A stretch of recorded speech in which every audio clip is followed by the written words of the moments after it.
求神来带领我们今天在享受在这一场的敬拜当中，享受与神的敬拜的里头，无论透过诗歌、透过祷告、透过讯息，都能够让我们的心更多的敞开在神的里面，让我们能够知道，在神的爱里面，我们没有分彼此，我们唯有在爱的里面，我们就是神的儿女。好不好？我们为着我们身旁的弟兄姐妹，为我们自己，求神来带领我们，在今天早晨在敬拜当中，求神就敞开我们的心，让我们透过诗歌、透过敬拜，来在神的面前来敞开我们自己。好不好？我们就在我们的座位上，在我们所站立的位置上，我们为着我们所有的服事同工，为着我们的诗班，为着我们的敬拜团，为着我们的音控，为着我们在场外的招待，以及在我们场内的招待，为了他们所有人的侍奉，我们的线上祷告，求神真是动用他的天使天军，真是能够在我们四周围能够驻足，让我们的这一场的敬拜能够享受在神的同在当中。好吧，我们就一同开口，为我们今天早晨第二场的礼拜，我们同时开口来祷告。哈利路亚！主，我们谢谢你，主，我们谢谢你，主啊，愿你的灵充满在我们当中，主，我们渴望你的灵来充满我们，在今天早晨，主啊，当我们进入到教会，主啊，我们的心就是已经预备的，预备来朝见你，预备来到你的面前，我们渴望能够与神与主你在相遇，主啊，愿你在你的爱当中来纪念我们，让我们在这除去我们在过去一周所有的劳碌，所有的繁忙，唯有在今天早晨，主啊，就是在这个时间，就是我们的生命要单单的仰望你，是单单的在主的面前，主啊，就像玛利亚一样坐在你的脚前，专注的来聆听神你的话，主啊，愿你能够除去在我们生命当中一切的烦恼，让我们真实能够在主的爱里面，我们能够享受在这当中，主啊，愿你来赐福在我们今天，无论我们所有的服事同工，无论是我们的敬拜团、我们的诗班、我们的音控、我们的招待人员、我们的长职，主啊，场外的招待，主啊，愿你在每一个人这侍奉上，主啊，当我们站立在这个位置上，主啊，我们就能够忠心的来服侍你，主啊，愿你来帮助我们，特别在我们在座的每一个弟兄姐妹，主啊，我们在位置上，我们坐在这里，我们就是要主啊，就是渴望主你的恩典充满在我们当中，充满在每一个位置的上面，主啊，让每一个座位真是能够坐着主你的百姓，坐着主你的儿女，在能够领受神你从天来的祝福，主啊，愿你的话充满在当中，主啊，愿你的圣灵运行在我们当中，带领我们今天早晨在主你里面，我们可以享受与神的同在。主啊，我们不看我们所有周遭的事物，我们只单单定睛在你身上，看见主你的荣耀。主啊，愿你在今天早晨，主让帮助我们有更多从你而来的恩典。主啊，也愿你在今天早晨，在我们每个弟兄姐妹生命上，在我们的身体上，真是能动那奇妙的善功，让我们真实经历神你的同在，也经历神你在我们生命当中的医治与恢复。主，谢谢你，我们同心在主的面前献上感谢祷告，奉耶稣基督的名，阿们。我们将荣耀归给神。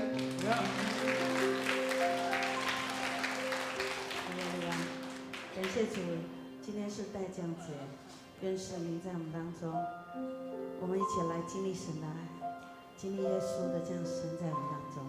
这个救恩是何等的宝贵，我们一起来赞美他。众人说我尽量存心，披盖这一切柔美辉煌。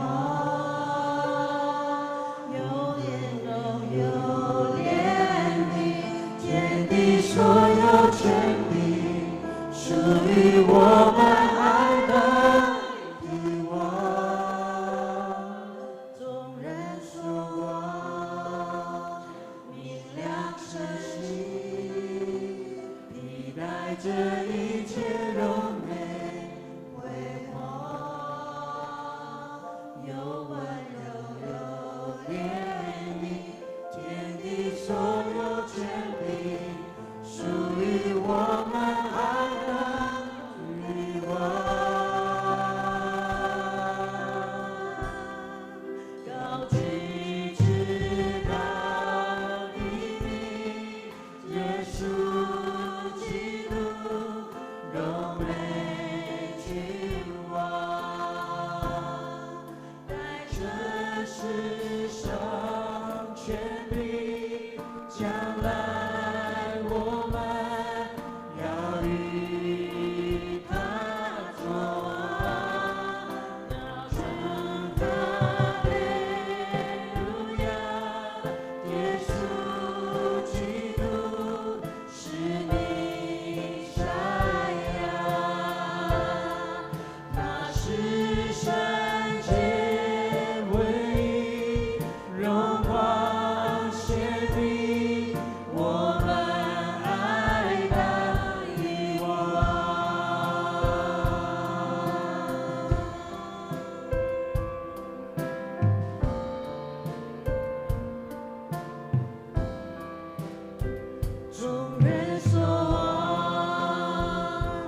着迎接耶稣的心，让我们来到神的面前，愿耶稣的爱大大的来充满我们，好不好？我们更深的对着耶稣唱，这位荣美的君王降临在我们当中，我们要心中充满盼望。我们重新再进来的时候，每一个人都开口来赞美他。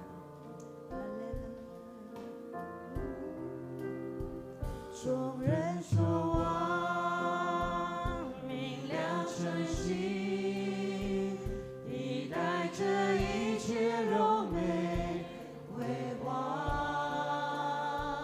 有怜悯，天地所有权柄，属于我们爱的帝王。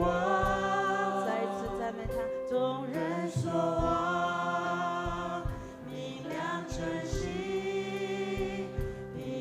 这一切柔美辉煌，有温柔有怜悯，天地所有权柄，属于我们爱的帝王。至高的名，耶稣基督，柔美君王。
切的掌声归我们荣美的耶稣。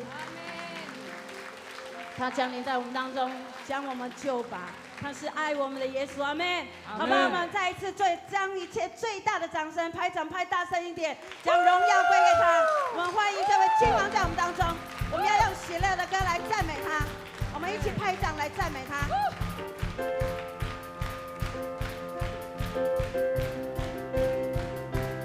一起来，大声敬拜，全心呼喊，全能的神愿你降临。哈利路亚，将一切的荣耀归给你。慈爱双手，大人帮背，直到如今人心神迹。再次大声，大声敬拜，全心呼喊，全能的神愿你降临。慈爱双手，大人帮背，直到如今人心神迹。你眼目必看顾着你，眷顾你的儿女，你必照所应许你成就。是的，是的，主。你面目必看顾着你，聆听我们声音，祷告盼望，荣耀复兴着你。敬拜声音，敬拜声音，充满全力，高举双手，荣耀归你。专心谨守你的话语，世世代代都不偏离。你眼目必看顾着你，眷顾你的儿女，你必照所应许的成就。哈利路亚。你眼目必看顾着你，唯有你是配得我们赞美的。声音，祷告盼望，荣耀复兴着你。再一次敬拜声音，敬拜声音，阿们，充满全力，高举双手，荣耀归你。专心谨守你的话语，世世代代都不偏离。你眼目必看顾着你，眷顾你的儿女，你必照所应许的成就。你眼目必看顾着你，聆听我们声音，祷告盼望，荣耀复兴着你的眼目。你眼目必看顾着你，眷顾你的儿女，你必照所应许的成就。你眼目必看顾着你，聆听我们声音，祷告盼望，荣耀复兴着你。大声来宣告，是我们的宝珠，新酒和有满意，你的也要赐福着你，遵行你的旨意，全备会转向你。我们再一次更大声坚定来宣告，是我们的宝珠，新酒和有满意，你的也要赐福着你，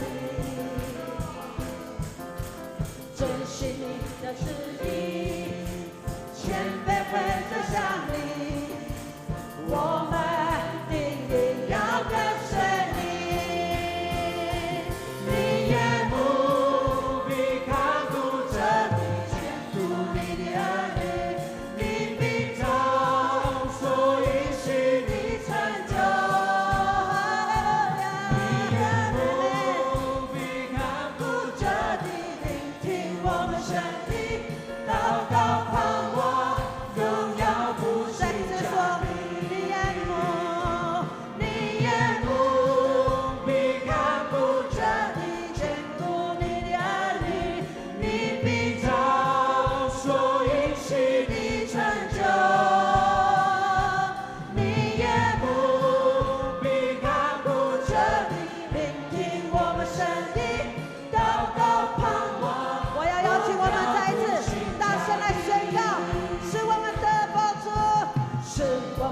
的宝珠，神要赐福我们。阿们。你的意要赐福这地，遵行你的旨意，谦卑会走向你。我们要更大声宣告，是我们的宝珠，新酒和有满意。你的意要赐福这地，遵行你的旨意，谦卑会走向你。我们的意要跟随你，你也不必看顾这地，眷顾你的儿女，你必照属应许你成就。你也不必看顾这地，聆听我们声音，祷告盼望，荣耀复兴这地，祷告盼望，荣耀复兴这地。是的，祷告盼望，祷告盼望，荣耀复兴这地。哈利路亚！给我们荣耀的君王最大的掌声，因为他的名是配得我们赞美的神。阿门！哈利路亚！哈利路亚！好不好？我们来带着感谢来到神的面前。我们为着今天的聚会，我们求神的爱大大来充满每一个人。不管你是为了什么来到这当中，愿神丰厚的爱来浇灌我们。我们同声开口为自己来祷告。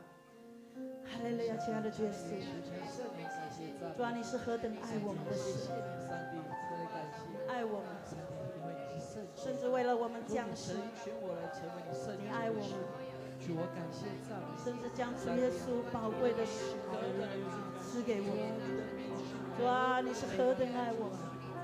主，让我们每一个人来到神你的当中，主，我们能够被你的爱大大的来包围。我们要再一次领受你丰厚的爱，因为你的爱是带给我们生命盼望的，因为你的爱是浇灌我们的心。哈利路亚！主，谢谢你，赞美你。哈利路亚！是的，是的，主。让我们继续用这首诗歌。耶稣今天要大的来抱抱我们，耶稣要大大的用他的爱来充满我们。哈利路亚！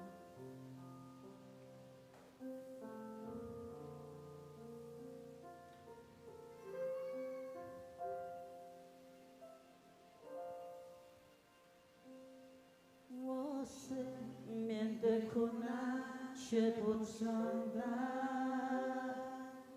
因你是我心上的享平安。我虽遭遇患难，却不绝望，因你将我高举在磐石上。我虽经历试炼，却有盼望。你对我的应许给我力量。我虽面对挑战，心仍坚强，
更深的来听。我虽面对苦难，却不丧胆。你使我心常得享平安。我虽遭遇患难，却不绝望。因你将我高举在磐石上，我虽经历试炼，仍有盼望。你对我的应许给我力量，我虽面对挑战，心仍坚强。因你赐下生命，使我心更勇敢。我心依靠你，生命救主，吸引我靠近，引导我脚步，将我隐藏在你隐秘处，你的爱深入。我心依靠你，复活救主，虽软弱无力，神灵帮助。不管前方会有多困苦，你的爱引领我道路。我举起手来赞美他，我心渴慕你，让我们举起双手，给爱我们的主。主耶稣，谢谢主，将我隐藏在你隐秘处，你的爱是我生命的坚固。我心依靠你，复活救主，虽软弱无力，神灵帮助。不管前方会有多困苦，你的爱引领我道路。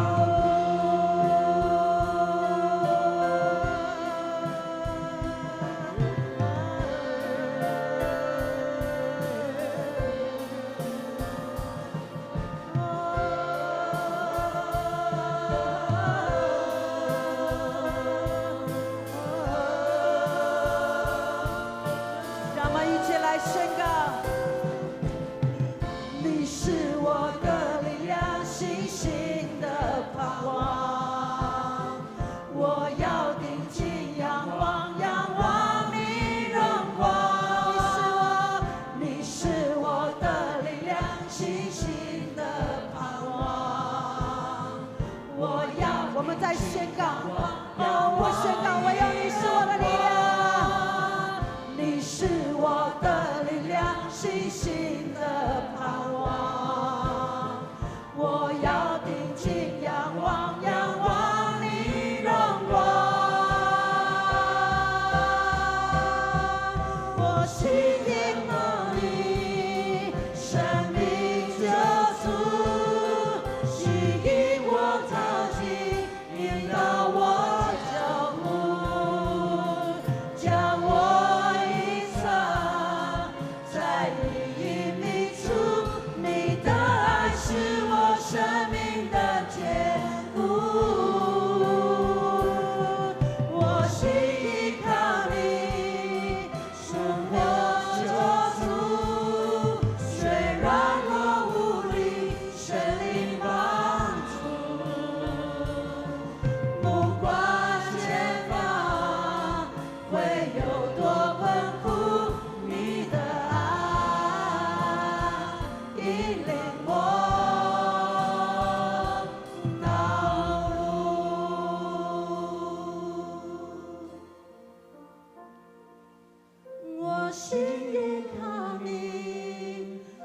生命救主，是引我靠近，引导我脚步，将我隐藏在你隐秘处。你的爱是我生命的坚固，我心依靠你，复活救主。虽然若无力，神灵帮助，不管前方会有多困苦，你的爱吸引我，道路更深更阻索。我心渴慕你，生命救主，吸引我靠近，引导我脚步，将我隐藏在你隐秘处。你的爱是我生命的坚固，我心依靠你，复活救主。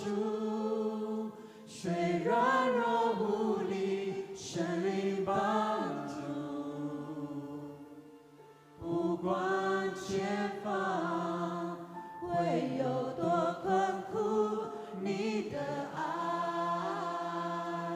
引领我道路。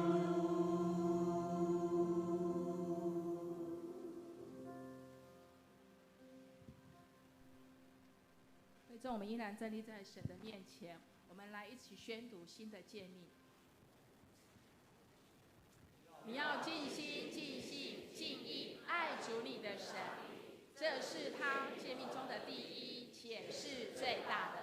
其次也要相仿，就是爱人如己。这两条诫命是与法和先知一切道理的总纲。我们也要赐给你一条新命令，乃是叫你们彼此相爱。我怎样爱你们，你们也要怎样相爱。你们若有彼此相爱的心，众人因此就认出你们是我的门徒了。好，会众请坐下，这时候我们来祷告。亲爱的天父，谢谢你，今天这是你耶和华为我们所定的日子。当我们每个属神的儿女来到你的面前的时候，我们要欢喜快乐，因为你是复活的主。更谢谢你赐下你独生爱子耶稣基督，为了这个月份，因此我们要庆祝耶稣为我们降生，因此让我们真知道我们所信靠的那位主是活着的神，因此让我们的生命也要向主来活着，因此让我们每一天都要领受新酒跟新油的浇灌，因此让我们要把你的话存进在我们的心里，活在我们的生活当中。更谢谢你赐下圣灵把会师在我们的心里面，因此让我们常常在圣里面来显明光照我们里面隐而未现的罪，因此让我们常常能够为义为罪责备自己，能够常常成为一个新造的人。谢谢亲爱的主耶稣，也恳切你赐给我们有一颗谦卑柔和的心，因此让我们常常能够在主的面前放下自己，因此让神的心声不断的进入到我们的里面，能够活出神你在我们生命当中的命定跟旨意。以上的祷告是奉靠我主耶稣的圣名求，阿们。来报告。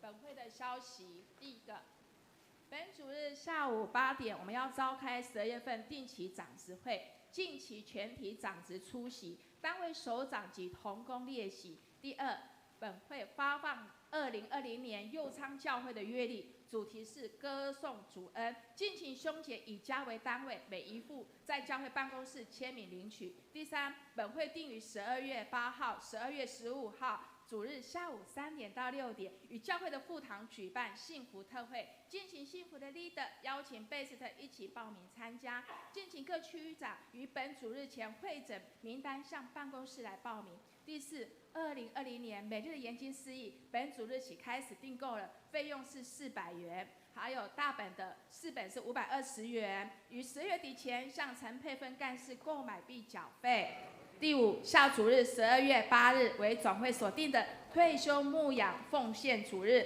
该会派林耀明长老前来本会讲道、请安及募款，欢迎兄姐踊跃的奉献，有份敬请退休牧者的关怀以及关照。第六，12月18号礼拜三晚上7点到9点半，高雄基督福音联盟在武昌教会举办城市联合祷告会，讲员是金炳山牧师，本会负责带领敬拜，敬请大家踊跃参加。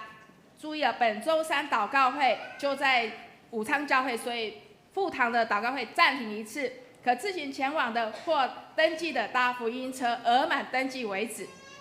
第七，本会今年的圣诞节活动，第一个，12月22号上午2场的礼拜举行圣诞赞美礼拜；第二，12月22号日第2场礼拜举行洗礼礼拜。欲接受洗礼的、坚信你的、小额洗礼的，请于12月19号周四前向办公室报名。未参加幸福小组者，请于12月15号下午8点的小会问道。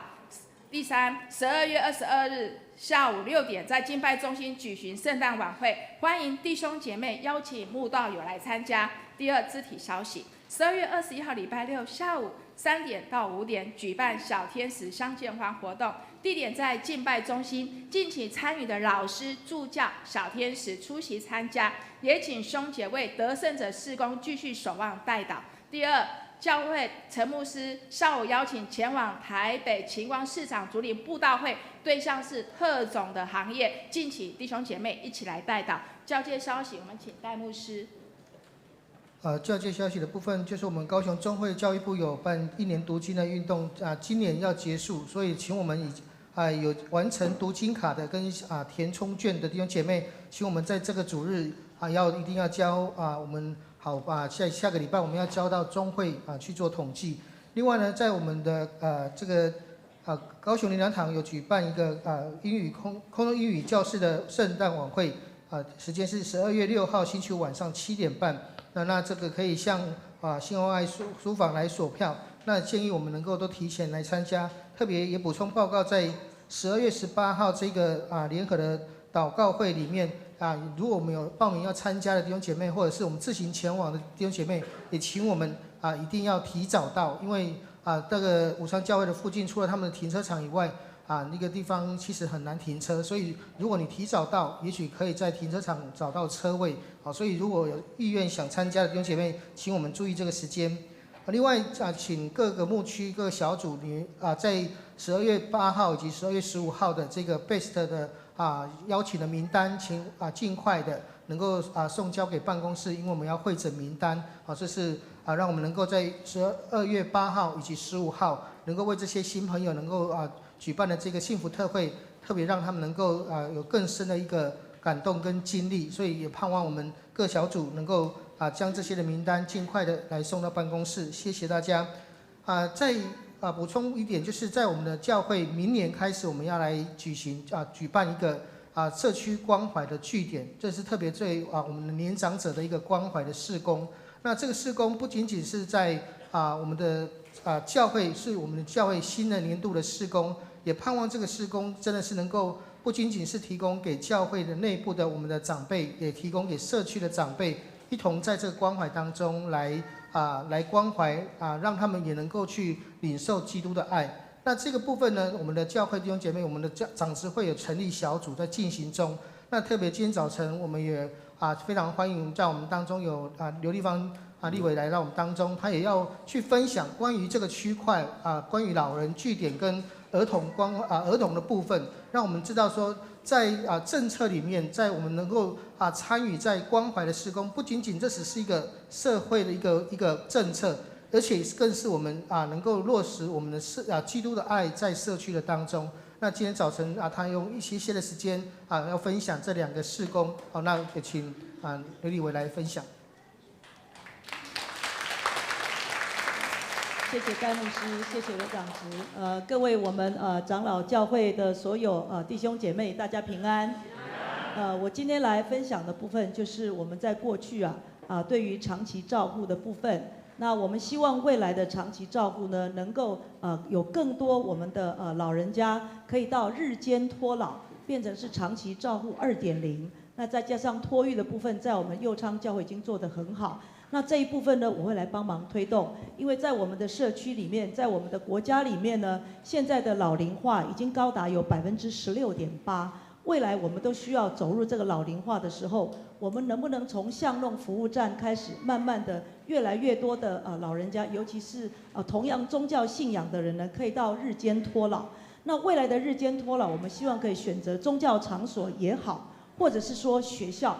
尤其是现在的学校已经开放可以做托儿所，但是现在的学校的闲置空间还没有办法正式成为日间托老。那未来我们的国家希望一个社区里面会有一个托老中心，所以如果有这方面的政策跟预算的话呢，我们可以跟我们所有的孝敬我们长辈的人一起来分享。愿主基督呢可以照顾我们所有的老龄者，让我们来享受我们的平安。谢谢，感恩，谢谢。我这边有几句话。委员，你请坐一下哈。我们这个没有经过彩排，也没有经过预演，但是我有感而发。谢谢委员带领我们的专业的叫同工来这边来跟弟兄姐妹分享有关于明年未来是否要开始开设这个社区关怀的长照的据点那相关等等的细节的部分，我们谢谢委员在这个部分给我们很大的一个实力。但是我这边要给问的就是有3点，我们在神的殿堂当中有些话必须要说清楚、讲明白。第一个我要问的是，您在立法院在支持推动同性婚姻的时候，您的看法？我们不要问太麻辣，就第一点。第二点，陆军官校，陆军官校105年的校庆，以你委员的身份，你在这个地方，请义德兄。我们现在我们是聚会时间哈，你私底下再找委员哈，好吧？你私底下找委员。请把麦克风关掉。第3个问题。好，那个玉德兄，私下好吗？不然这样子来，那个请委员到外面哈。那个玉德兄，请你跟委员在外面，你有什么问题，你跟委员直接讲哈，跟委员直接讲。我们其他的助理还有委员跟你一起讲，你要不要去？好 ，OK， 好，我们拍手，谢谢委员跟我们当中首先在这里做一个补充报告，在我们教会的立场上，我们没有任何政治的立场请各位弟兄姐妹放心请各位弟兄姐妹放心，无论是蓝，无论是绿，或者是无党籍无论是无党籍，我们都没有，我们绝对行政的中立。好，对不起了，请坐。委员要出去了，你赶快你的问题赶快跟他讲。我是个会员的立场。好，对不起这个是我们请尊重聚会。玉德兄，请尊重聚会，谢谢。那你有尊重过我们这些不同想法？对，我们没有刚刚在委员的这个立场上我想在台湾的民主选举里面呢，每到选举一定会有不同意见那这个就是我们台湾民主宝贵的地方了那既然是民主宝贵的地方，在教会的立场上，我们容纳只要候选人，我们没有经过邀请，他来到教会，我们都会请他坐在位置上。他如果能够从头到尾跟我们聚完会，那当然我们拍手赞美神。若是他有任何选举的这个造势啦，或者是请托的动作，我们会请他在外面这个是我们教会一贯的立场上。主任牧师也一直跟我们所有的长老群们，我们都一直在希望教会就是能够扮演那一个中立的角色。那我相信各位弟兄姐妹，在大家选举当中，总统要选，立委要选，市议员要选，各种的乡镇代表都要选。每到选举呢，可能就是台湾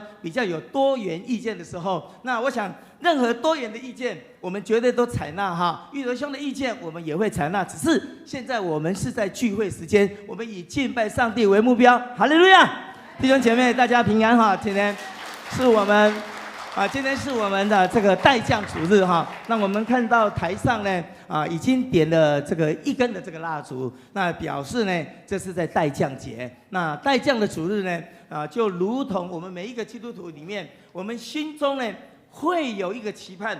我们早上第一场的时候呢，这个台语圣诗呢唱了41首，这41首里面第1节的歌词这样写说：请来，请来，以马内利。救赎以色列的众儿女，他们虽然受牵涉，虽然有失志，虽然有伤心，但是他们依然举头向圣子，仰望那圣子的降临。所以弟兄姐妹，我们每一个人要欢喜，要欢喜，要欢喜以色列的上帝在我们的当中，好不好？我们欢喜，拍手赞美以色列的上帝，以色列的神耶稣基督降临在我们的当中，哈利路亚，感谢主。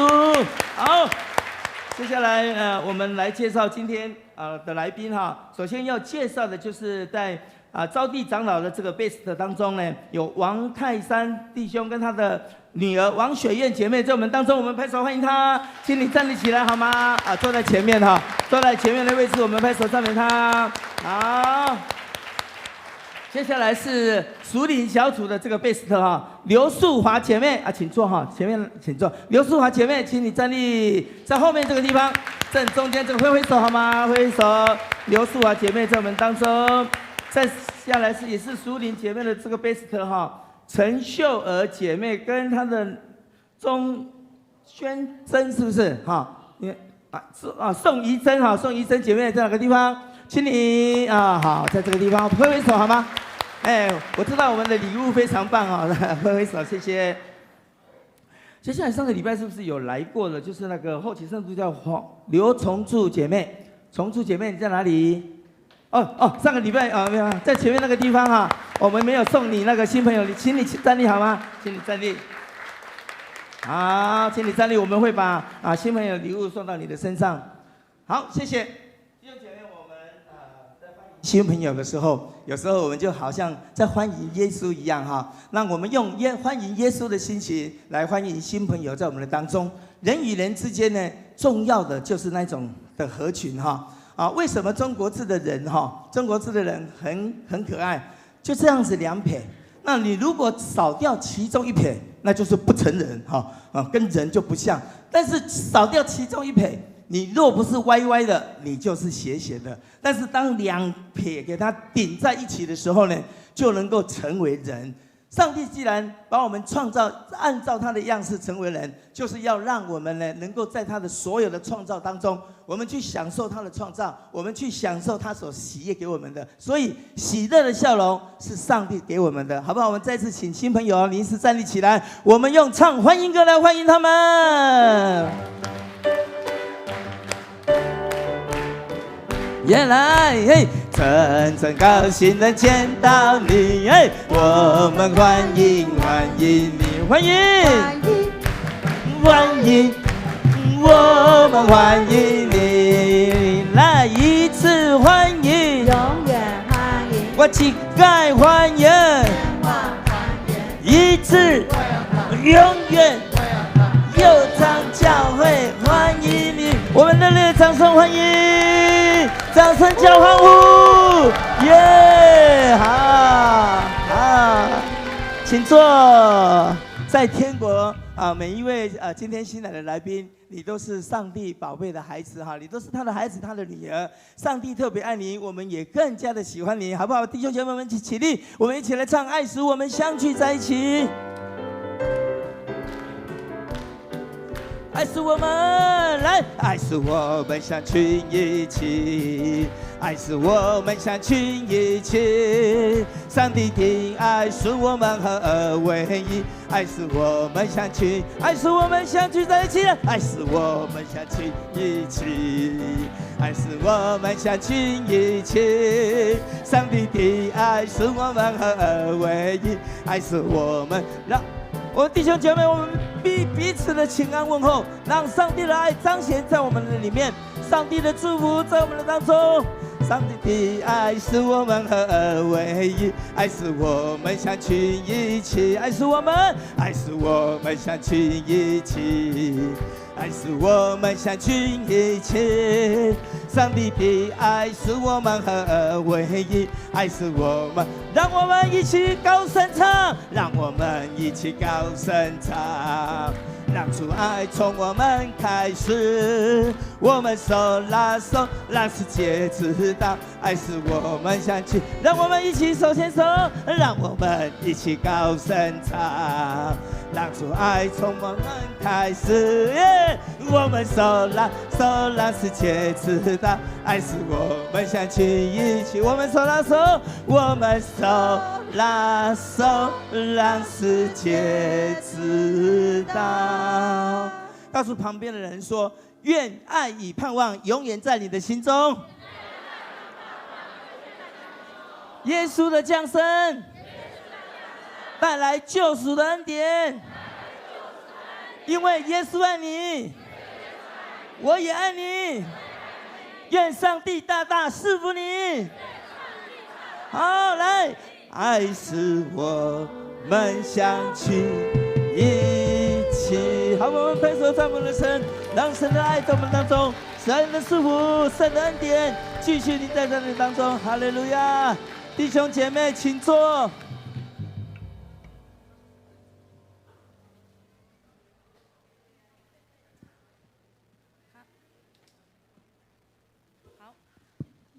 今天讲到的主题经文是在旧约圣经以赛亚书7章14节。好，我翻到了，我来宣读，弟兄姐妹会众一起来听。因此主自己要给你们一个兆头，必有童女怀孕生子，给他起名叫以马内利。好，第二出处是在路加福音1章26到38节。到了第6个月，天使加百列奉上帝的差遣，往加利利到一座城去，这城名叫拿撒勒。到了一个童女那里，是已经许配大卫家的一个人，名叫约瑟。童女的名字名叫玛利亚。天使进去对她说：“蒙大的女子，我问你安，主和你同在。”玛利亚因这话就很惊讶，又反复思想，这样问安是什么意思？天使对她说：“玛利亚，不要怕，你在上帝的面前已经蒙恩了。你要怀孕生子，给他起名叫耶稣。他要为大，称为至高者的儿子。主上帝要把他的主大卫的位给他，他要做雅各家的王，直到永远。他的国没有穷尽。”玛利亚对天使说：“我没有出嫁，怎么有这样的事呢？”天使回答说：“圣灵要临到你身上，至高者能力要应聘你，因此你所要生的圣者必称为神的儿子。况且你的亲戚以利沙伯在年老的时候也怀了男胎，就是那素来称为不生育的，现在有孕6个月。因为出于上帝的话语，没有一句不带着能力。”玛利亚说：“我是主的使女，情愿照你的话成就在我身上。”天使就离开她去了。好，第3次经文在马太福音第1章18到25。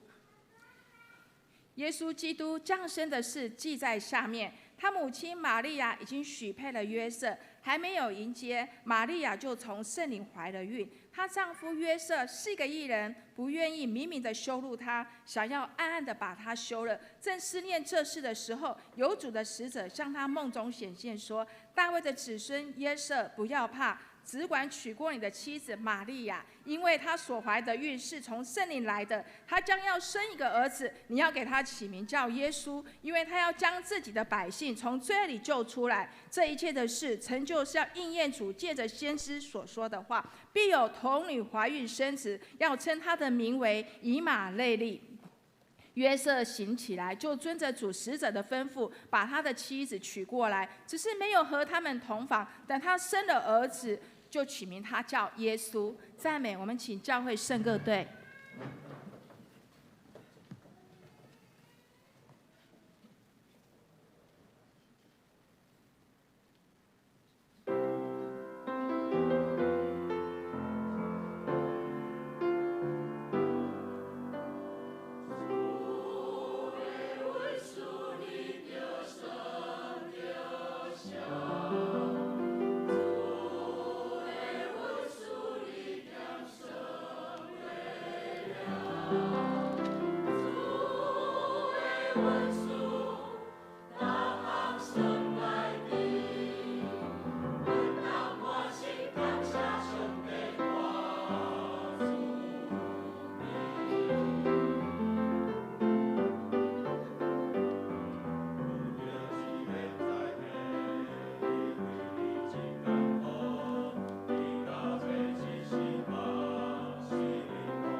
讲到今天的主题是预备约瑟与玛利亚，我们请戴牧师。弟兄姐妹，大家平安。进入到教会在这个节期当中是一个待降节待降节在教会的节期里面呢其实是一个非常重要的一个节期，因为这个节期里面我们能够一起的再次来经历那个期待、那个盼望在我们当中，期待一个新的一个盼望出现在我们的生命的里头。在教会的节期当中呢。以待降节为我们的整个教会一年的节期的开始。那从圣诞节起的4个主日，我们称为这4个主日当中，我们称为待降节。那从教会的历史来看呢，整个教会当中这待降节呢可以说追溯到第4世纪的世纪末开始。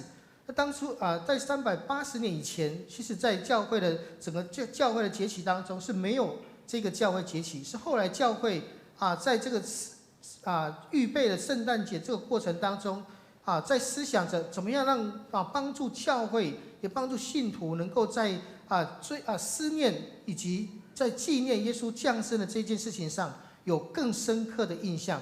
所以从第4纪开始呢，世纪末的时候，这些开始使用这40日的这个这样一个禁食祷告的时间来追念、来思念这个耶稣降生的这个时期。可是后来这是用40天的原因，是因为他们也想要也同样像耶稣一样，这是旷野的40天的禁食祷告，来预备他自己。那也盼望信徒也透过这40天禁食的祷告来预备等待那个基督的降临。所以可是这个在40天的这样祷告，一直到第7世纪才改为用4个主日来做默想跟纪念。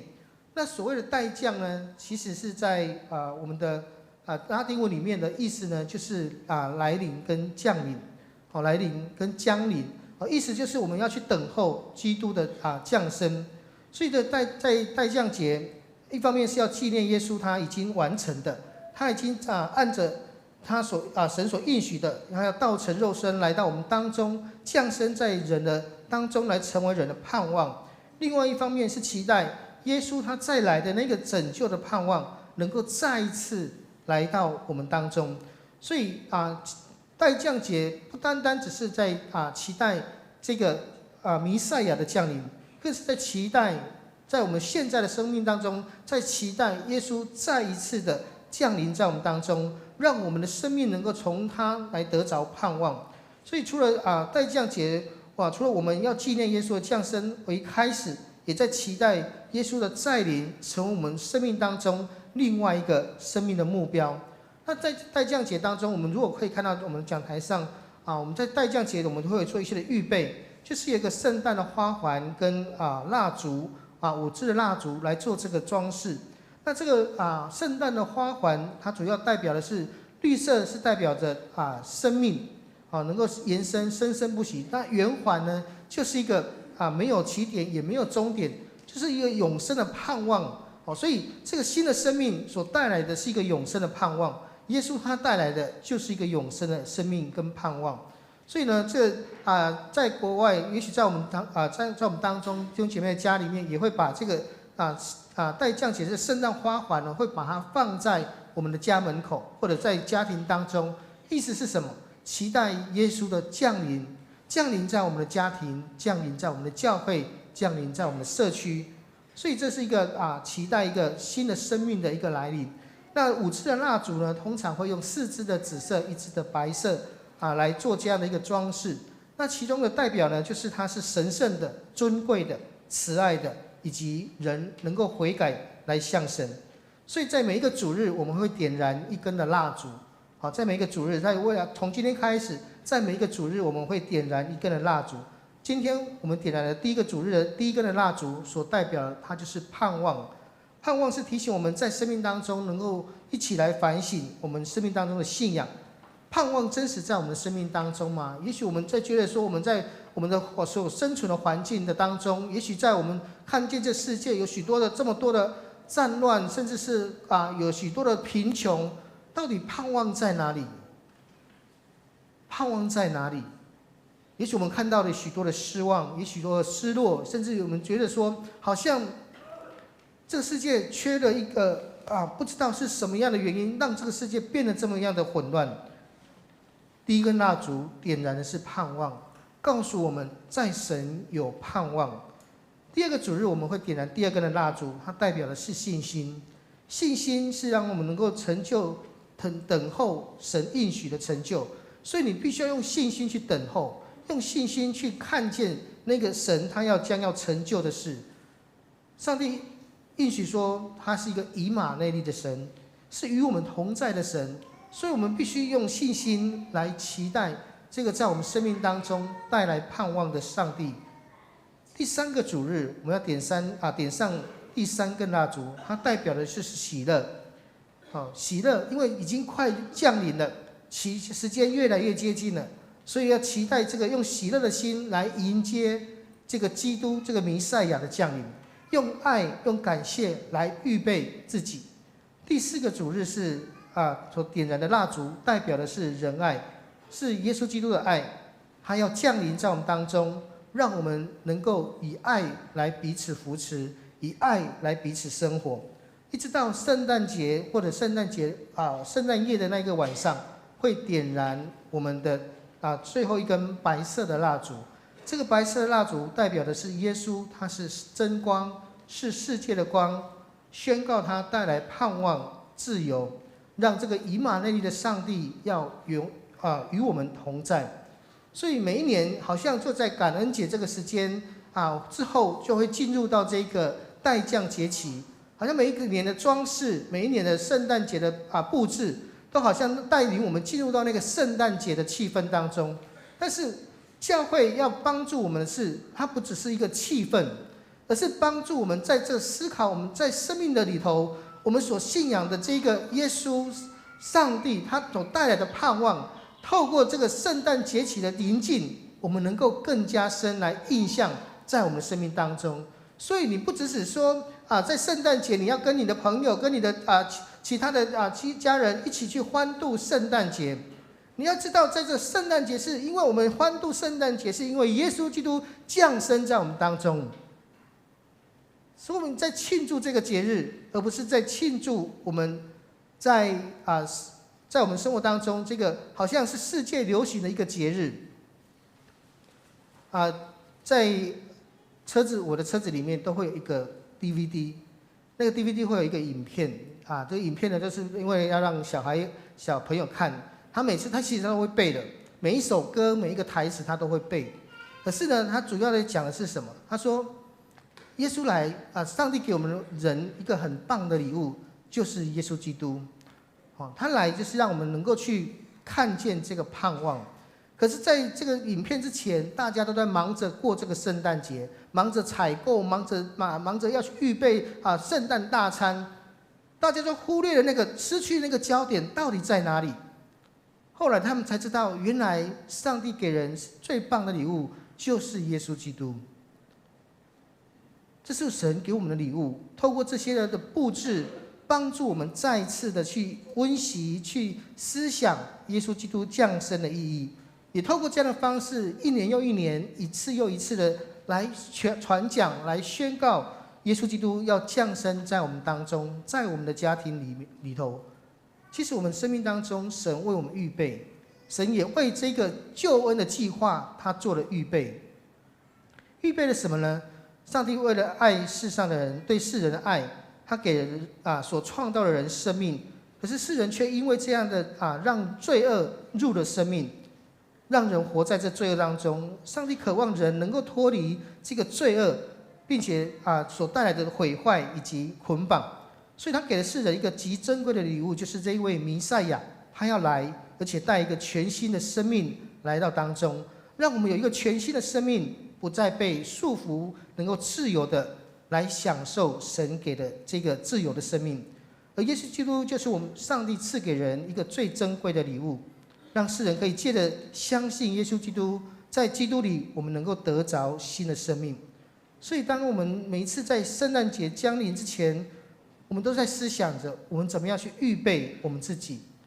那每一年到圣诞节，特别到节期，有些时候在不管在长执会或在教牧同工的分享当中，其实都是盼望能够在不同的礼拜的一种方式的里头，帮助我们更加深在节期当中对这个节期或者对这个节日，我们有什么样的重新的一个思考，不仅仅是对自己的生命信仰的思考，也对自己生命信仰的反省。这个信仰它带给我什么样的帮助？它真的是在我生命当中带来什么样的改变？所以我们做了什么样的预备来迎接这个即将要降生在我们生命当中的救主？在旧约里头，上帝他透过先知的来预言，说一位君王要降生，要成为世人的拯救。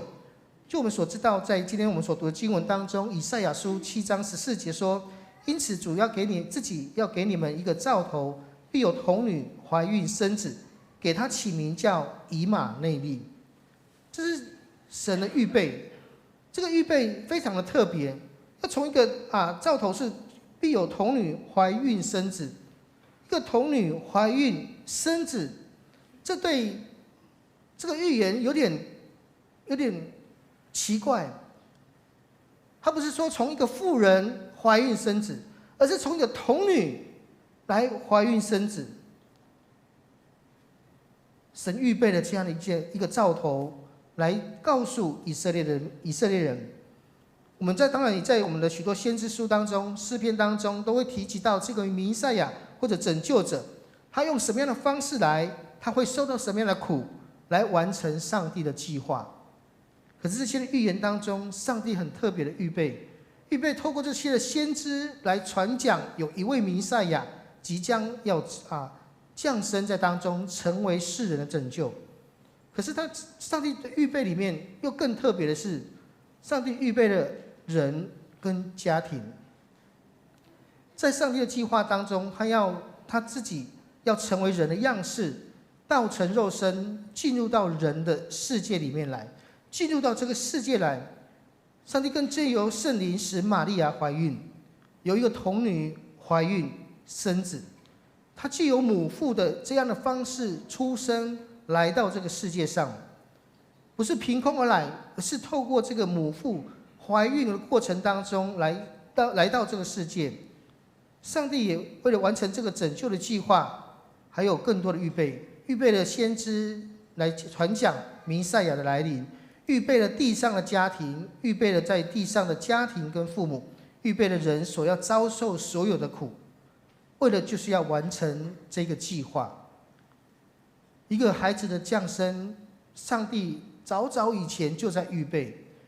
我们当中有成为父母或者即将成为父母，我们都在为孩子预备，为孩子预备他即将来临的这个世界，他的生活的环境，我们会有很多的预备，买一些东西，买什么样的东西，把他的房间布置成什么样子，我们又有很多的计划。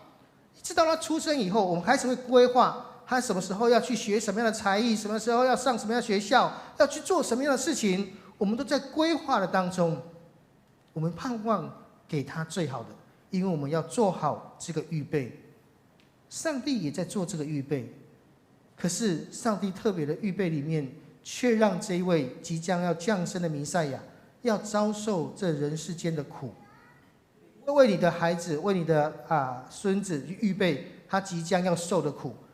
你在15岁的时候，你要受一场很大的苦，你不会去为这样预备。可是神却用这样的方式来预备他自己，预备这位弥赛亚要遭受人同样的苦处，去经历人世间的艰难，来拯救这世上的人。神的预备很特别，神也预备了一对夫妇，玛利亚跟约瑟。这是我们很熟悉的在圣经当中，我们常常在每一次在读的经文当中，就会读到这对夫妻，他们已经订婚了，即将要步入婚姻，来建立属于自己的家庭。可是不料到在结婚前，却经历一个让他们的生命从未经历的事。约瑟的未婚妻玛利亚怀孕了。玛利亚她在结婚之前被告知她怀孕了。这些事情接下来怎么办？我还没有结婚呢？我还没有嫁人，我为什么我要怀孕生子？我没有做错任何的事情啊，我没有对我的未婚夫不忠啊。可是今天我要怀孕生子，这个怀孕，我怎么去面对这个事情？可是天使却对玛利亚说：“蒙大恩的女子，我问你安，主和你同在了。你要怀孕生子，给他起名叫耶稣。”玛利亚对天使说：“我没有出嫁，怎么有这事呢？”天使回答说：“圣灵要降临，要临到你身上，至高者的能力要庇荫你，因此你所要生的圣者必称为神的儿子。”玛利亚说：“我是主的使女，情愿照你的话成就在我身上。”天使就离开她去了。这是我们今天所读的经文。玛利亚她正在经历一个她的生命从未经历的事，但是你很难去想象，神的预备里面，却要让人遭受这么极大的一个打击。我没有结婚我没有做任何的事情，你今天居然要我怀孕生子。我想在场的每一位姐妹，你没有办法去经历这个事情，你也没办法承受。突然在你梦中，上帝告诉你说你要怀孕生子，我没有做什么事情我没有做对不起任何人的事情，但是今天我却要怀孕，是天使都跟他说，这是圣灵要临到你身上，是至高者的能力要庇你，你所生的是圣者，必称为神的儿子。在我们今天读经文的当中，我们都觉得说，这个玛利亚，她是一个蒙大恩的女子，因为她被上帝拣选了，她可以生耶稣。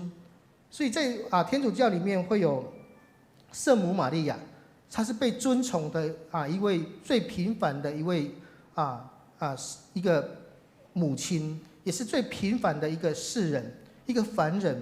可是她被尊称为圣人，因为她成为神计划中的一个女子。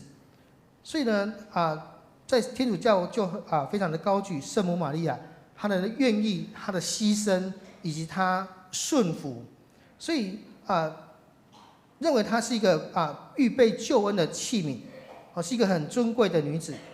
但是这是我们想象的结果，是我们觉得说她被蒙大恩，是因为上帝拣选她，所以她是一个蒙大恩的人。可是如果今天这件事情在你身上，别人告诉你你是蒙大恩的人，你会相信吗？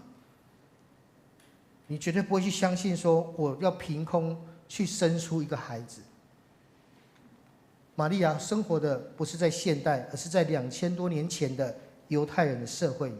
当时的社会没有结婚就怀孕，那是犯了摩西的律法，那是要被推到城外用石头打死的。玛利亚听见这事，她不慌吗？听见这事，她不紧张吗？不害怕吗？如果别人这样子用这样的方式来诬告她，今天没有人相信我是从圣灵怀孕的。如果人诬告我，任何的解释、任何的答辩都没有效，我就是会被硬生生的推到城外，用石头活活的打死。她不害怕吗？她害怕极了。是她说我没有出嫁，怎么会有这事呢？我们生命当中也常常会问上帝，怎么会是这个样子呢？怎么会发生这样的事呢？我又没有做什么，怎么会是这个样子呢？也许我们所经历的事带给我们很多的惊慌，我们也许无法理解到底为什么。上帝，你到底在我的生命当中有什么样的计划？在玛利亚她所面对的犹太社会里面，她所面对的是带给她有极深的恐惧的。但是主的使者却告诉她说：“你要平安，因为你所怀的是从圣灵所给你的，是至圣者将他的能力要复辟你的，神要与你同在。”这些的安慰，这些的话语，好像玛利亚她懂了，好像玛利亚她懂了。所以呢，天使让她明白，上帝要用你。虽然你很多事情没有办法马上理解、马上了解，可是也许它是一个冒险，也许它是一个带给你生命当中有惊慌，可是是在成就上帝的计划。天使的话好像帮助了玛利亚，她明白了一些事情。对啊，如果这是出于神，那我为什么要担心害怕？如果是出于神，我为什么要这么样的惊恐，而不是把自己的生命交给他？所以他回应了这个主的使者说：“我是主的使女，情愿照你的话成就在我身上。”他从一个未婚的人，一直到觉得说我怎么会有这种事情发生呢？到他的生命改变他的想法，我是主的使女，情愿照你的话成就在我的身上。我到底是谁？弟兄姐妹，你到底是谁？在我们的生命当中，我们无法定位我们是神的儿女，因为神在我们身上成就事情的时候，我们通常会把它归类到我只是一个人呐，我只是一个平凡的人呐。但是我们不会向上帝说：“主啊，我是你的女儿，我是你的儿子，我拥有这样的权柄。你要成就在我身上的事，就来吧。”我们没有办法充满信心的向上帝这样说。我们大部分的时间是：主啊，我只是一个微小的人，我只是微薄的人，我只是一个软弱的人。但是今天我们都是上帝的儿女，你的生命在印证着上帝他给你的能力。一个童女要怀孕生子，她必须要去经历许多的人的眼光看待，甚至是往后可能不平等的对待。她用人的眼光，用人的社会，用人的评价在经历这个事情。可是她的生命当中，神的使者告诉她，是圣灵在你身上，是圣灵临到你身上，至高者的能力要复辟你，所以你的生命当中是神负责，不是你。他突然明白了，哇，我是主的使女，情愿你的话成就在我身上。所以我们不单单要问我们自己，我们到底是谁？在我们生命当中，我们既然是神的儿女，我们怎么样如同玛利亚一样去回应我们的神？主啊，我是你的儿女，情愿照你的话成就在我身上。其实在生命当中有许多的事情我们不能够马上的理解，也许我们无法理解，是我们觉得不可能，是困难的。可是我们仍然可以向神说：主啊，情愿你照你的话成就在我身上，因为上帝你要用我，我就被你差遣，因为那是神你的工作，是上帝你的工作。怀孕之后的玛利亚，其实她有一些的经历，她拜访了她的亲戚伊丽莎白，也就是当时候的施洗约翰的母亲。在拜访她的同时，伊丽莎白她经历了她这个胎内的胎儿的胎动超乎想象，所以她就告诉她说：你所怀的这个孩子不一样，不得了，是神，真的是神的恩典，神的工作在你的生命当中。所以她再一次的证实她自己这个所怀的胎，圣灵在她生命当中的作为。所以玛利亚说：我心尊主为大，我灵以神我的救主为乐，因为他顾念他使女的卑微，从今以后万代要称我有福。那有全能的为我成就了大事，他的名为圣。为我成就了大事，什么样的大事？这件事情不是他能够解决的事，这件事情不是玛利亚他能够解决的事。他怎么去向人解释我怀孕生子？他怎么去向祭司来说我没有对不起我的未婚夫？他没有办法去解释这些事，他也无能力去解释这些事。可是这些大事是上帝亲自来成就，这些是上帝亲自的为他来抚平这一切。所以他说，为我成就大事的不是我玛利亚，而是这一位爱我的上帝。他说，所以玛利亚说：我心尊主为大。玛利亚用她的生命来宣告，这个生命代表他的所有的生活、所有的事情、所有的想法，他都用上帝的心意来做一个准则来决定。玛利亚用生命完全的顺服，所以他告诉主的使者说：“愿你情愿用你的话成就在我身上。”他顺服了上帝的带领，顺服了上帝的安排，接受所要发生的事。我们的心尊主为大吗？我们的服事讨神的喜悦吗？我们与人的相处，对待家人的方式，我们面对困难的问题的态度，我们是否讨神的喜悦呢？我们是不是能够顺服在神的心意当中？玛利亚发现了她的身份，她情愿主的话成就在她身上。我们再来看上帝预备了另外一个人，就是约瑟。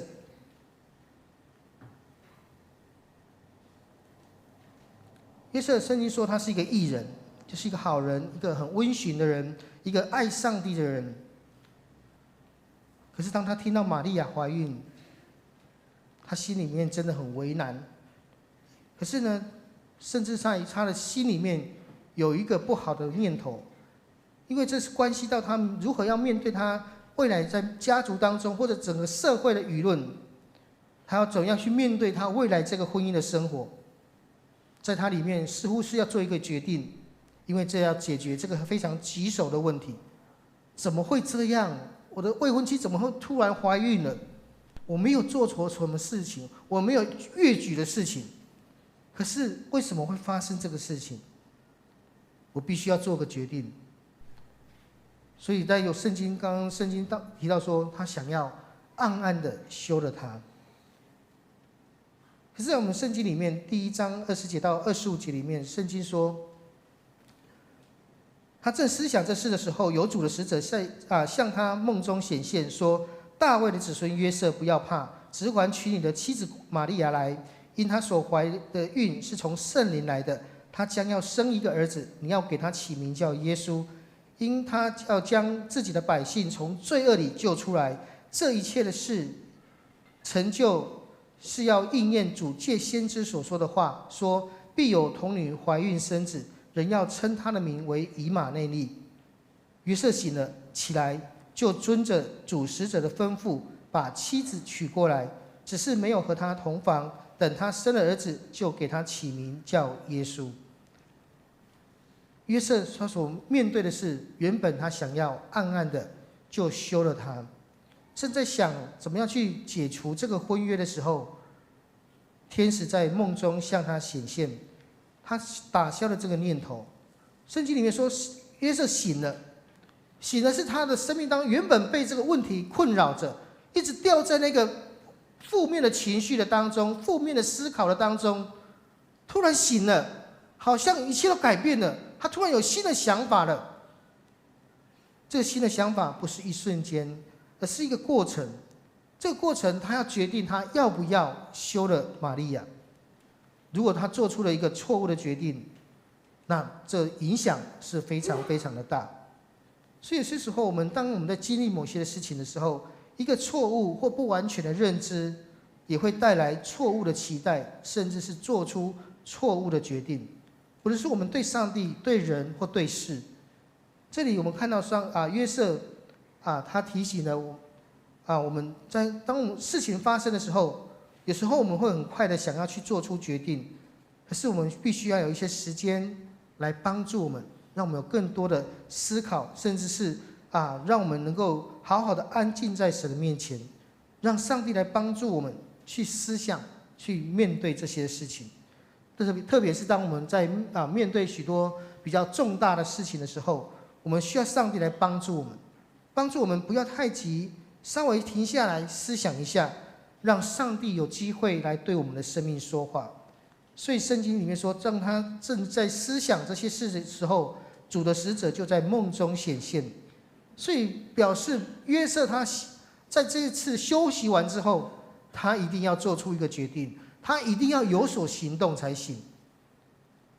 所以神预备了，神就把握那个时间，让约瑟能够立即的明白他所要做的决定，他所要面对的事。所以他也做了决定。在这件事情上，约瑟他做了，他也顺服了神，他愿意跟玛利亚一起来承担这个责任。上帝的旨意就是要借着约瑟和玛利亚的顺服来成就。在这对夫妻身上，我们看到很重要的生命的特质，就是他们顺服在上帝的主权底下，让上帝对他们一生有这样的安排。尽管这个事情的发生是这么样的突然，是这么样让人没有办法很勇敢的能够去面对，但是他们仍然愿意顺服。他们没有拒绝，他们完全的顺服。接着我们所看到的就是他们得着那一个以马内利的应许，神就与他们同在。从玛利亚、从约瑟身上，我们学习到有些事情我们也许会惊慌，也许会害怕，但是在上帝的应许里面，我们如果欢喜顺服，我们也能够等候神的带领，我们就能够明白神在我们生命当中的计划。为了耶稣基督的降生，上帝预备了约瑟跟玛利亚来承接这个重要的任务，夫妻同心来面对挑战，面对问题，他们能够同心的顺服上帝，走在上帝的喜悦中。我们也看到玛利亚跟约瑟虽然内心当中都在经历这些的痛苦跟挣扎，但是他们仍然顺服在上帝的拣选跟安排里面，让自己成为上帝计划中的一部分。上帝为了他的拯救做了预备，预备了家庭的和谐，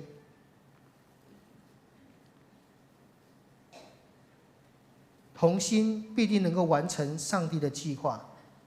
在家庭当中，是什么样的问题拦阻了我们夫妻同心、亲子和睦、手足相爱呢？家庭是救恩计划的开始，上帝预备家庭，让救恩从家庭开始。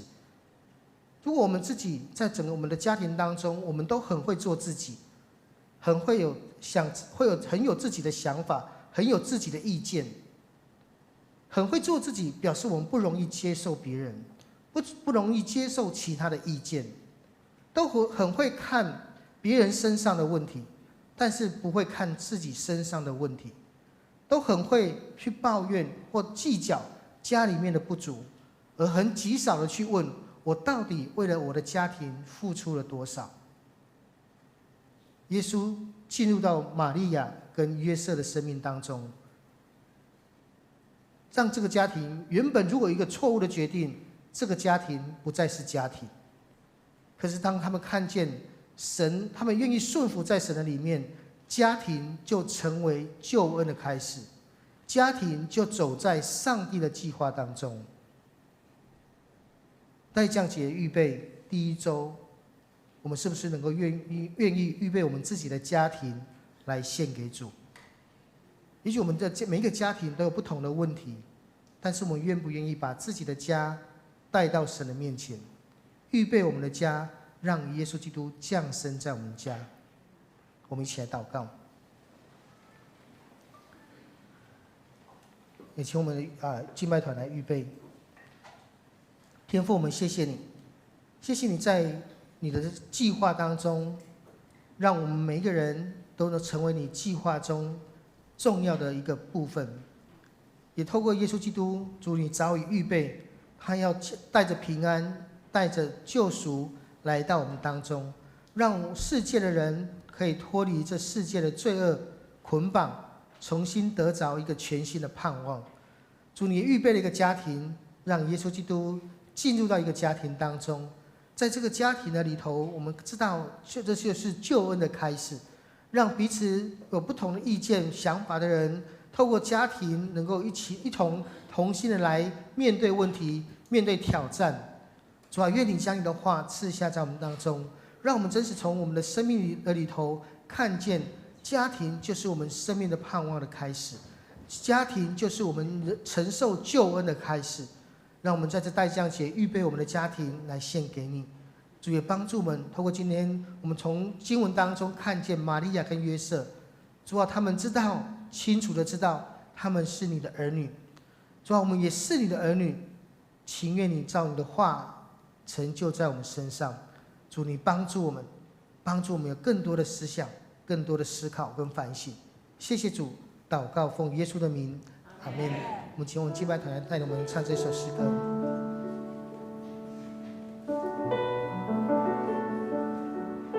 让我们一起同声开口来唱这首诗歌。愿耶稣的爱充满我们。我要永永远远爱着耶稣，我要永永远远爱着耶稣。虽然生命中狂风和暴雨接连不断来，我要永永远远爱着耶稣。我要永永远远爱着耶稣。这是我们对耶稣的诗歌。我要永永远远爱着耶稣。虽然生命中狂风和暴雨接连不断来，我要永永远远爱着耶稣。更深跟耶稣说。我要永永远远爱着耶稣，我要永永远远爱着耶稣。虽然生命中狂风和暴雨接连不断来，我要永永远远爱着耶稣。哦，阿爸，天父，是我呀的儿女，是我一生都配得你恩典。哦，阿爸，天父，是我呀的儿女，是有我复活的。让我们站立起来，跟主耶稣说：我要永远。我要永永远远爱着耶稣，亲密的耶稣。我要永永远远爱着耶稣。虽然生命中狂风和暴雨接连不断来，我要永永远远爱着耶稣。是的，阿爸父。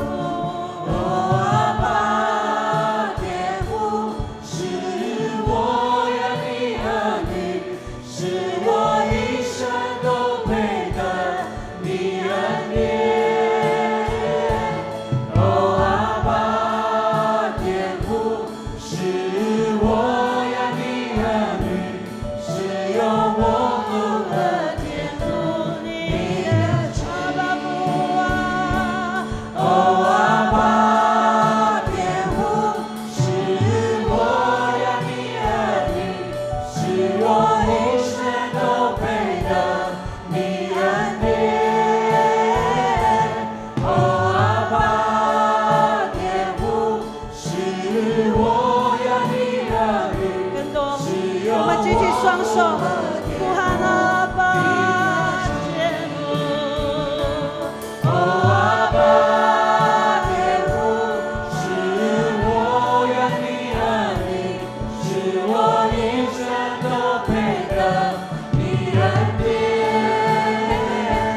哦，阿爸，天父，是我呀的儿女，是有我复合天赋你的旨意。弟兄姐妹，我们需要来祷告，为着我们的家庭来祷告，为我们每个人家庭来祷告，求神他的救恩要临到我们的家庭，他的救恩要临到我们家庭的每一个成员的生命当中。救恩不单单是个人，是家庭，救恩从家庭开始，为我们的家庭来祷告，为我们的主的身体，这个上帝的家庭来祷告，为我们的教会来祷告，求神来带领，让每个人在这家庭的生活当中，让我们不只是会做自己，会想自己，而是我们能够看到别人生命当中的需要，我们能够成为别人生命当中的那个不足的补足。我们是互相帮助的，我们不是互相计较的。求神将他的眼光放在我们的当中，从我们的家庭，从我们每个人生命的里头。耶稣他来是带着平安来，耶稣他来是带着盼望来，耶稣来不是带着纷争来。求神这次将他的眼光赐下，为着我们的家庭来祷告，特别为着陈牧师他今天下午要在台北的服事来祷告，所服事的对象非常的特别。求神这次恩膏他，让我们的牧师他有好的口才，神就赐给他话语，让他的字句都能够感动这当中的人，让他们的生命得着耶稣，让他们的生命因着神的救恩而得到翻转跟改变。好不好？我们举起我们双手，我们呼求主三声，我们为我们的家庭，为我们的教会，为陈牧师下午的服事，我们同心开口来祷告。主啊，主啊，主啊！哈利路亚！主，谢谢你，谢谢你，主你的救恩领导我们，主你的救恩领导我们，让我们的生命当中，让我们知道我们要做一个预备，来迎接主你的降生。主啊，愿你在我们的生命当中，主啊，你的救恩领导我们的家庭，在每个家庭当中，能够有神的恩典，上面的救恩，主的平安就赐福在我们当中。主啊，帮助咱，让我们看见我们在家庭的里头，主啊，是什么样的原因拦阻，让我们办有夫妻的同心，有妻子的和睦，有手足的相爱。主啊，是什么原因拦阻我们？是因为我们生命当中的太多我们的骄傲，太多我们的自己，而我们忽略去看别人的需要，看见我们家人当中的他们的生命的不足。主啊，愿你来帮助我们，重新打开我们的眼睛，打开我们的眼睛，就是看见神你的心意。主啊，就来帮助我们，我们是你的儿女，就是你在帮助我们，让我们能够将你的话语放在我们生命当中，将你的计划成就在我们生命当中，让我们领受这样的恩典，领受这样的计划，主啊，赐福在我们的家庭，赐福在我们的教会的当中。主啊，愿你的话语满满的恩典，让这个救恩从教会开始，让这个恩典从教会开始，让传递在我们的生命的社区当中。主啊，愿你来建造我们，更多人建造我们。谢谢你，谢谢你，谢谢你。阿爸天父，是我要你儿女，是我一生都配得你恩典。阿爸天父，是我要你儿女，是用我一生天赋你的旨意。阿爸天父，是我要你儿女，是我一生都配得你恩典。阿爸天父，是我要你儿女，是用我符合天父你的旨意。阿爸天父，是我要你儿女，是我一生都配得你恩典。阿爸天父，是我要你儿女，是用我符合天父你的旨意。是的，阿爸父啊，我们是你的儿女，情愿你照你的话成就在我们身上。主啊，让我们成为你顺服的儿女。主啊，我们生命当中，你给我们每个人都有一个特别的计划，但是每个人生命当中的计划都是要成就上帝你那拯救、那救恩的大计划。主啊，愿你帮助我们，不单单我们个人生命得救，让我们的家庭得救，让我们整个家庭在主你的爱里面来得着翻转。主啊，让我们从我们个人的家庭当中同心来建造一个神你喜悦的家庭，建造一个神你恩典的家庭，建造神一个福音的家庭。主啊，愿你祝福在我们每个弟兄姐妹。我们每个人都有不同的难处，我们都有许多的问题，但是主，让我们拥有一颗谦卑的心，看见彼此，让我们重新来看我们生命当中，不论是夫妻的关系、亲子的关系，我们与手足之间的关系。主啊，你重新来恢复我们，重新来修造我们，改变我们，让家庭真的是一个救恩的开始，让家庭真的是主你在救恩的计划当中一个最有能力的一个地方。主啊，愿你祝福我们弟兄姐妹每个家庭、每个家人，主啊，让他们在生命当中彼此的见证、彼此的分享、彼此拥有从神里而来的爱，充满在我们当中。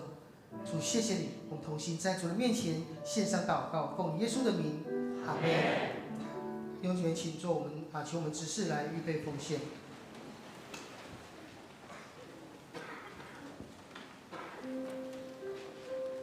在这样节，我们预备礼物来到神的面前，你预备用什么样的方式来献给神呢？愿神帮助我们，让我们在这待降节能够更多的经历神的丰富，更多经历神的恩典，在我们生命当中。带着礼物来到神的面前，是告诉神：主啊，谢谢你，谢谢你赐福我，让我一切丰盛，让我能够将我所领受的，将我所得的，全然的献给你。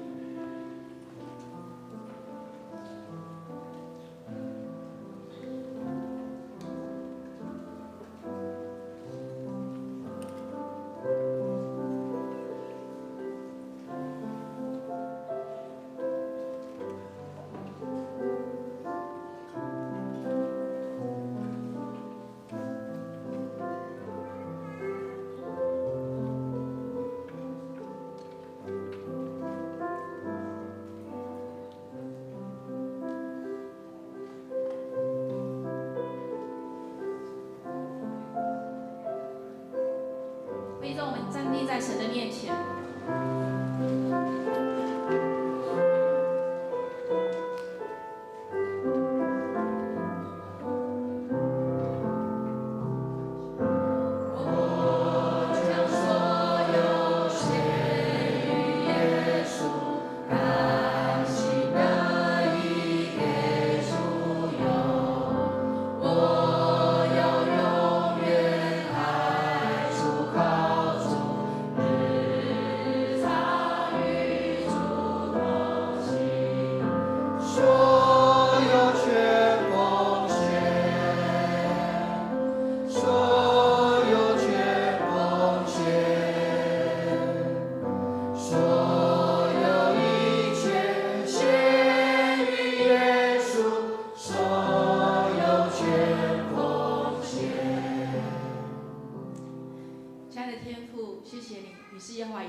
也谢谢你，我们将今天的金钱全然的在你的面前呈现。我愿你祝福每个属神的儿女。我们不是只有当金钱的奉献，那我们要献上我们自己，当作活祭在主的面前，也是让我们的生命里面因着有主，我们的生命要活出美好的榜样。也谢谢你，让我们在这个月份，让我们能够迎接救主耶稣为我们降生。我们心中要欢喜快乐，奉靠耶稣救圣灵求，阿门。祝福差遣。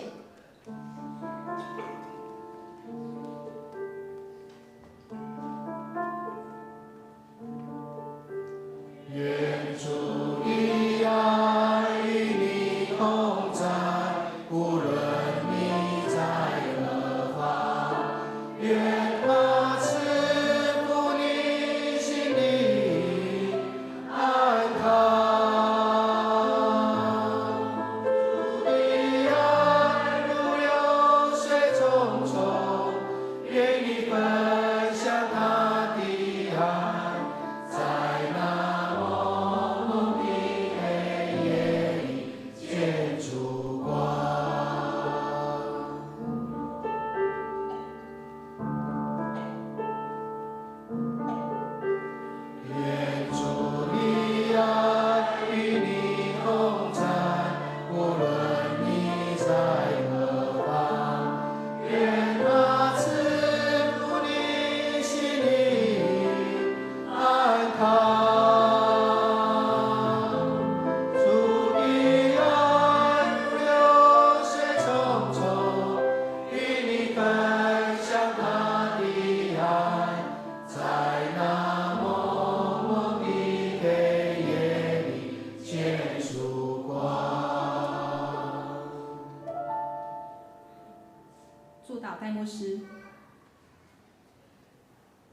你们都是神的预备成就完成神的计划，让救恩临到你们家，让救恩从你们的家庭开始。愿主耶稣基督的恩典、天父上帝的慈爱、圣灵的感动常与你们同在，带你们走入那永生的应许当中，从今时直到永远。阿门。会众请坐。